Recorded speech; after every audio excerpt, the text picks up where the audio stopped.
so dark for you? That period of my life was dark because it's like, well, I had two best friends, which was Max D and Chinks. We used to do music together. They was my motivation. You know what I'm saying? So we used to go in the studio, make music. We used to do everything together, shows together, have fun, enjoy life. You know, we did it because we loved it. We didn't do it because, you know, it was like something to do. So you gotta imagine when the two people that motivated you was gone, one died, one do 75 years in jail. And all you do is see footage of this and that. I mean, that motivation is not there no more.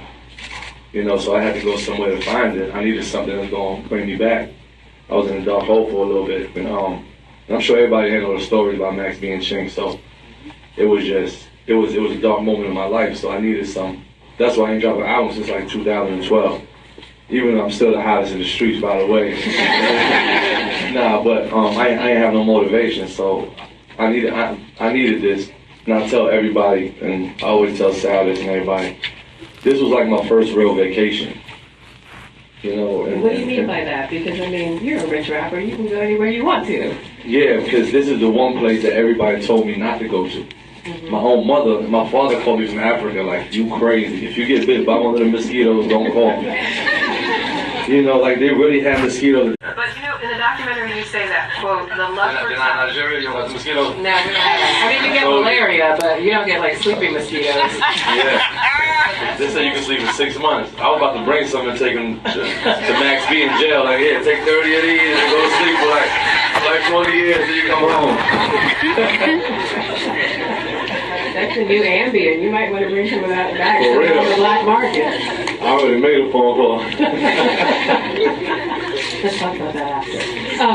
But in the documentary you say, quote, the love for talent, the love for art, the love for music makes you go places you've never been. And you were just telling me now, people discouraged you from going. Did you ever have doubts about going? Was there a moment where you thought to yourself, I don't know if this is a good idea?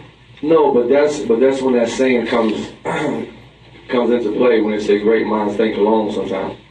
You know, you have to make certain choices, and to make certain choices in your life, when it's like, I might go to sleep for 6 months in Uganda, or I might just come out with something that's just like, it's like Frank Lucas when he went to go grab that, went to the Philippines, and it's like, with certain people, like, you have to go somewhere, you have to do things that nobody never did before, to reach something different, you know? I feel like there's a lot of recycled videos, a lot of recycled treatments from these directors. I was like, you know what, I'm directing this video myself.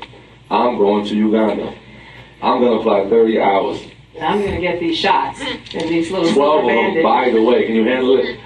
I'm telling you, 12 shots, 30 hours is not something that somebody want to do. Just to get there, and it's not like it's club. I'm the only one that ever shot a video in Uganda. Really? Yeah. But that's not from Uganda? Yeah, basically. And so what did they make of you, and what did you make of the country initially? What were your initial impressions? And did anyone have any idea who exactly you were? Of course. No, I'm joking. But when I got there, it was like, but let me tell you the crazy thing about it. Like, all these kids, the reason why they dancing, and it's so unique, and all they moves, you never seen none of their moves before. Come to find out, they don't even have TVs. So they had to learn these moves without watching. You know, that's why everybody dance like Chris Brown right here, or like Michael Jackson. You know what I'm saying? So over there, they don't have no TV, so all their moves is unique. They came up with them. You know, so that's why it was a beautiful thing. And another thing too is, like, when I landed there, and I'm looking around, especially coming from where we come from, you get there, you're like, get me out of here now. So when I got there, it's like everybody happy, everybody smiling, you know. And I remember just walking around, everybody got the same smell. And it wasn't a stink smell, and it wasn't a cologne or nothing. It was just like a certain smell they had. So I'm just driving, and my driver was like, everybody smelled like that because nighttime nobody got light. So everybody stand by a wood fire. So it's all wood fire. Like, oh, word. So everybody stand by a wood fire every night. So it's like light, nobody got light. Half of the country under 15 years old. So it's like, oh, babies leaving them on the side of the road. Yeah, it's crazy out there. Wow. That's huge. I tell people all the time, there's no rich like third world rich, and there's no poor like third world poor. Yeah. Yeah. For real. There's the extreme wealth and extreme poverty. Yeah. It's either you up or you down, ain't no in between. Yeah. Not a thriving middle class. When you discovered that they're called the Triplets Ghetto Kids, when you discovered them on YouTube, take me back to that moment, because it seems like it's clear that it was very life altering for you. But I want you to take us back to the moment when you first discovered them on YouTube. Yeah, I listen to a lot of African music, so I'm just skipping through it.